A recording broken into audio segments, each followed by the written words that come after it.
কালে এই সময়টায় কেমন বৃষ্টি হচ্ছিল, সকাল থেকে কালকে সারাদিন ভুগিয়েছে, আর আজকে কি সুন্দর রোদ উঠেছে।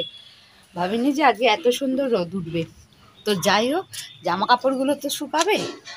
ও কালকে যা জামা কাপড়গুলোর অবস্থা ছিল, জায়গা ছিল না, একদম জায়গা ছিল না মেলার ঘরে। আর কত মেলবো, কালকের জামা কাপড়, আজকের জামা কাপড়, অনেক জামা কাপড়।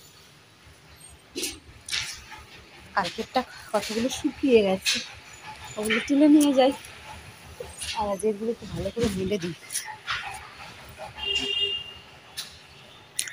খাওয়া দাওয়া এখন কমপ্লিট হলো, খেলাম পরোটা, বাঁধাকপি আর চা করেছিলাম, হয়ে গেল। কিন্তু ঠান্ডাটা আছে, ঠান্ডাটা থাকুক, মানে গরম যেন না পড়ে, গরম সহ্য হয় না, ভালো ঠান্ডা আছে। মা এই কাপড়টা রেখে গেছে, এটা মনে হয় আমাকেই মেলতে হবে, জায়গা পাইনি তাই জন্য রেখে গেছে।